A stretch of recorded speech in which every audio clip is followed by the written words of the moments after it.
Emails, instant messages, and passwords.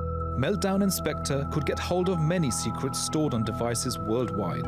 The two are security flaws that were disclosed by major chip makers on Wednesday. So this is a very pervasive problem that affects almost every kind of computerized system, from desktop and laptop computers to cloud services and smartphones.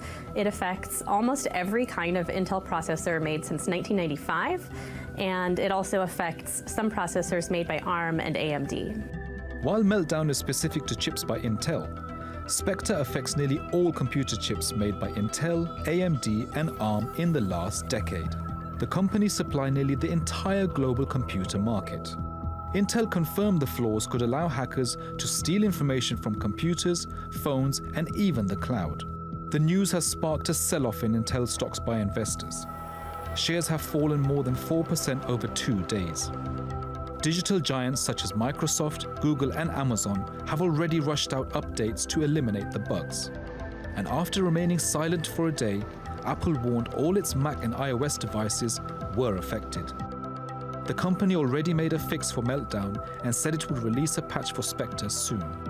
Some tech companies have reportedly been aware of the bugs since last year, but didn't disclose it to prevent hackers from exploiting the flaws. So you almost assuredly are affected by this problem, but the chance that you in particular are going to be hacked tomorrow are pretty low.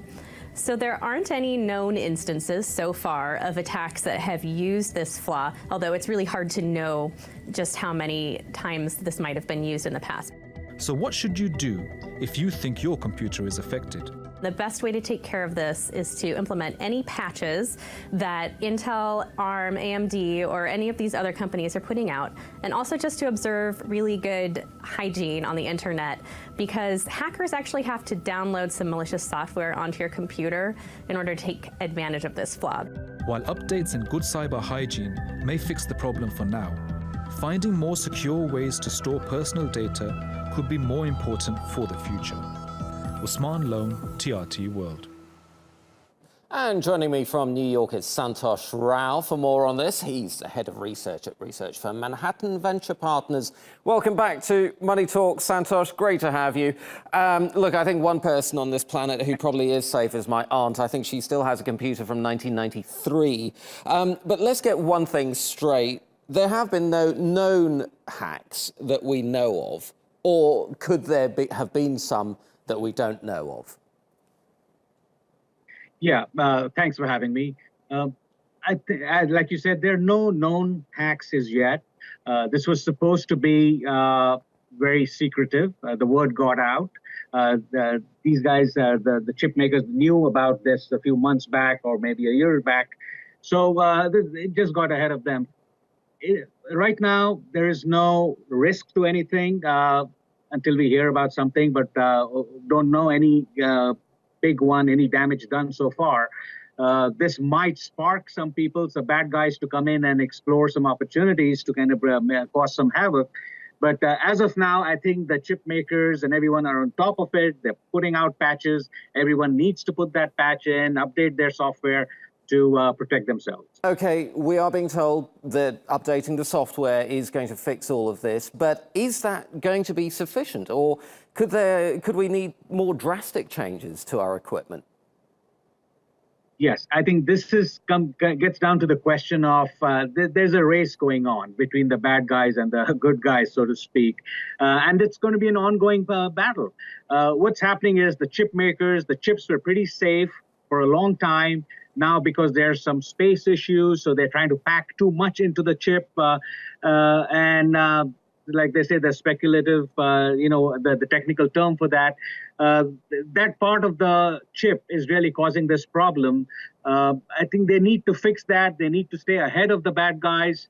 You will see a lot of research going on. I'm sure there is. You will find the whole idea is to stay one step ahead, because the bad guys are always behind you, they're lurking behind you, and they will always try to crack everything that you have. So the whole idea, it's a constant race to stay ahead of the game, which these companies will do. Right. Santosh, can we believe anything that we hear from Silicon Valley firms anymore? I mean, you know, we've just recently had Apple with its batteries that supposedly slow your phone down when they start running out of juice, which they knew about and didn't tell people. And now we're hearing that Silicon Valley companies knew about these vulnerabilities as well. How much credibility damage has there been from this? Well, it's definitely put a dent on the credibility. But at the end of the day, we cannot live without these devices. We need them. We need these people to get good at it and protect it and give us good devices.